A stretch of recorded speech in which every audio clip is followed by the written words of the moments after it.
Est-ce que tu sais que ton métier est un canal pour gagner les âmes? Tu le sais très bien. Regarde les images que je te montre maintenant. Regarde ça. Tu vas comprendre qu'en tant que travailleur, il est de notre responsabilité de gagner les âmes dans tous les corps de métier. On en a parlé en semaine. Regardez ici. Oh oui. Allons-y. Ah, monsieur le professeur, tu vois, tu n'es pas un professeur. Tu es un missionnaire enseignant. En réalité, Dieu voulait... Attends. Dieu sachant qu'il n'a pas assez de pasteurs, les gens ne comprennent pas. Hein? Hey. Ah, nous sommes dans le corps de Christ, chacun a sa position. Regardez votre corps. Actuellement où je suis en train de parler, ma bouche est à l'honneur. C'est ma bouche qui est à l'honneur. Quand je vais aller m'asseoir tout à l'heure, ma bouche ne sera plus à l'honneur. Il y a des parties de mon corps qui seront à l'honneur. Tu sais, quand tu vas venir de manger, non? Ton ventre est plein, et puis tu vas aller au petit coin. Il y a un endroit de ton corps qui est à l'honneur. Souris simplement. La bouche ne parle pas là-bas, hein? Il s'éteint. Un autre à l'honneur. Chacun a sa place dans le corps. Monsieur le professeur, quand Dieu voulait sauver les élèves, tu sais ce qu'il a fait? Il a décidé d'entrer en toi, de te donner la craie, de te donner un stylo et un tableau. Et à travers toi, qu'est-ce qu'il fait? Il sauve. C'est pourquoi mettre dans sa tête que le ministère, c'est seulement s'arrêter à cette chair, c'est une erreur grave. Et l'église de la fin des temps ne peut pas considérer seulement que c'est la chair qu'il faut seulement utiliser pour gagner les âmes. Monsieur le pilote de l'avion, tu sais que tu as les pilotes sont les gens les plus dangereux. Tout ce qu'ils disent dans l'avion, on fait toujours. Et ces gars-là.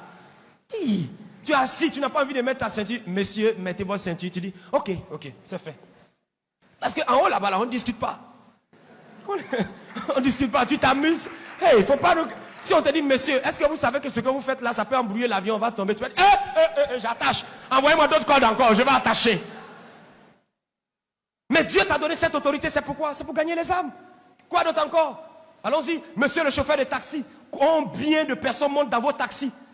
La seule chose qui est, monsieur, j'ai pas la monnaie, j'ai pas la monnaie. Dépêche-toi vite. Oui, venez, tu gares. Est-ce qu'ils sont sauvés? Tes clients, est-ce qu'ils sont sauvés? Monsieur le chauffeur chrétien qui sert ton visage. Pourquoi? Mais pourquoi même? Pourquoi? À partir d'aujourd'hui, dessert ton visage. Quand tu conduis, souris. Quand tu conduis, souris. Peut-être il y a un client, il est venu dans ton taxi. Tu ne sais pas qu'il s'en va se suicider. Il s'en va commettre l'impudicité. Il a pris rendez-vous avec sa copine. Et dans le taxi, tu dis, voisin, faut donner ta vie à Jésus. Hein?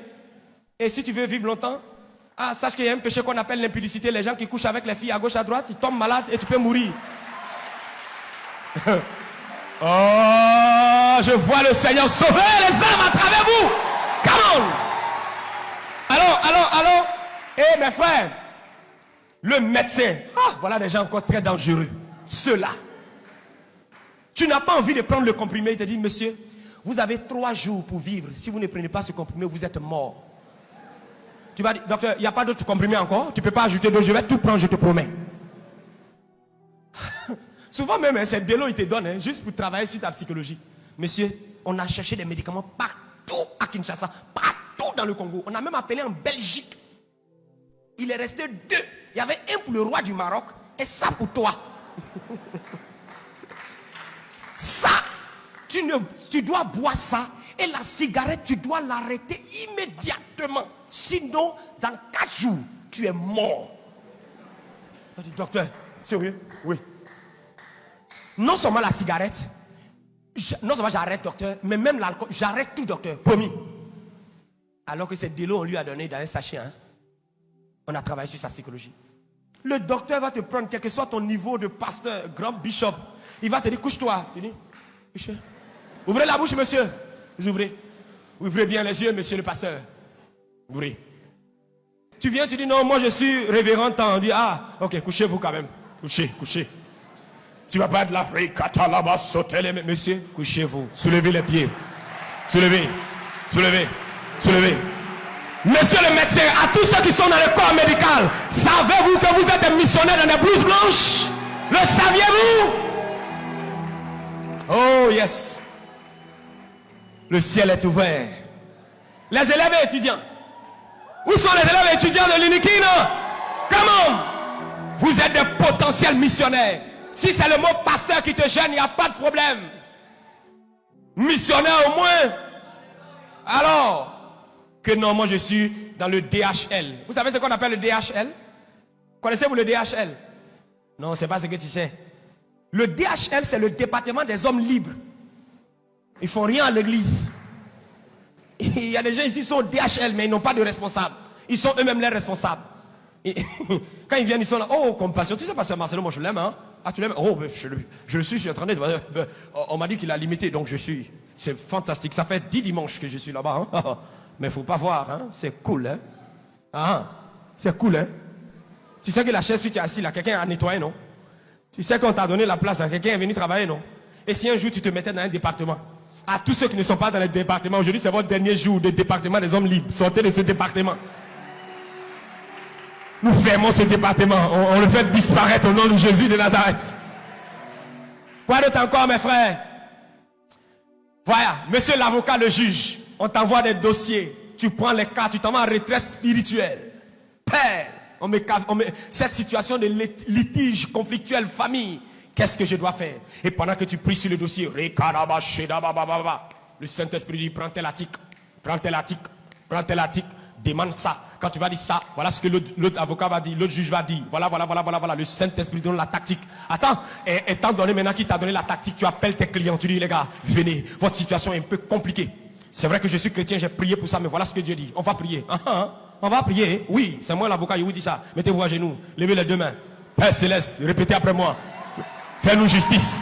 Dans ce cas, je vois les avocats missionnaires, des avocats, des juristes missionnaires reçoivent l'onction pour annoncer l'évangile au nom de Jésus. Tout le monde peut être gagnant d'âme. Tes excuses, c'est terminé.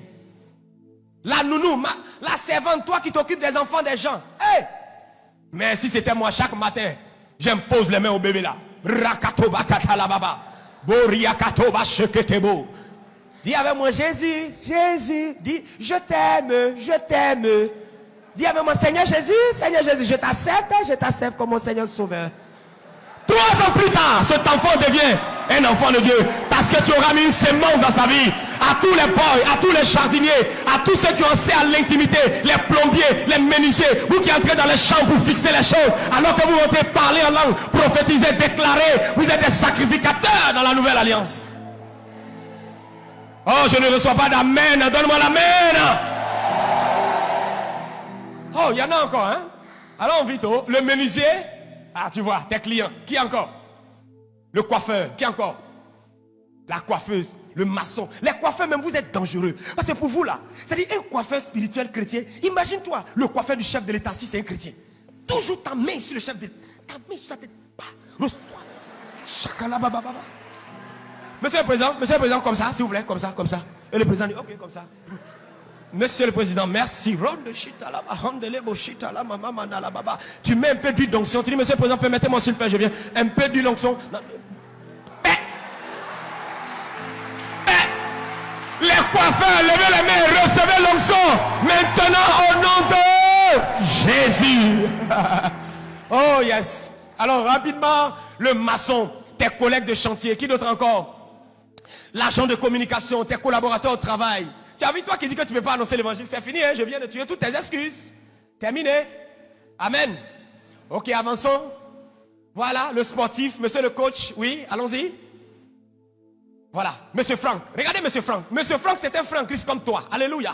Et monsieur Franck a un cercle d'influence. Il y a sa mère, son père, ses frères, ses soeurs, tantes, oncles, cousins, cousines, neveux, nièces, le jardinier, la nounou, son boss, son employeur, ses collègues, le voisinage et les amis. Mes frères, il n'y a personne ici dans cette salle qui n'a pas un tel cercle d'influence. C'est-à-dire ceux avec qui tu marches matin, midi, soir. Tu as au moins quelqu'un qui est dans ce lot. Si ta mère ne vit pas, tu as une connaissance. Donne-toi pour objectif, ça là, ça fait 12 branches. Donne-toi pour objectif les 12 semaines qui viennent à partir du mois de juillet. Ça fait juillet, août, septembre, 3 mois pleins, 4 fois 3, 4 semaines par mois. Tu te focalises sur tes oncles, tu te focalises sur ta nièce, tu te focalises sur ton neveu. Jusqu'à la fin de l'année, tu auras influencé tout ton cercle rapproché et tu auras envoyé des âmes à Jésus de Nazareth. Pourquoi tu n'es pas venu avec ton collègue de service aujourd'hui à l'église? Tu as une voiture, tu es seul dedans. À partir d'aujourd'hui, ceux qui ont des voitures, chaque fois que vous venez seul dans votre voiture, est-ce que vous savez qu'il y a les esprits qui sont assis dedans? Ils t'observent. Alléluia. Mais frère, je vais vous montrer quelque chose de spécial. Pasteur, je vais terminer par ça. Regardez, quand les chrétiens se sont assis, ils ne voulaient pas gagner les âmes. Donnez-moi le PowerPoint. Vous allez voir, voilà, regardez très bien. Il y a eu ce qu'on appelle le premier djihad. Une fois, si Dieu me permet, je viendrai sur ce thème qui demande près de 4 heures pour être enseigné. Comment est-ce qu'aujourd'hui, cette religion est en train de conquérir les nations?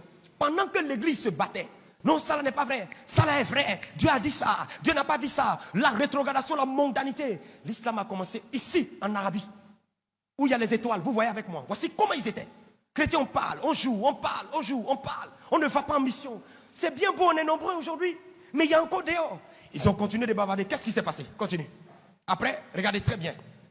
Ah, le deuxième djihad qui a eu lieu en 1453, il y a eu la prise de la grande ville qu'on appelle Constantinople. Amen. Et regardez ce qui s'est passé.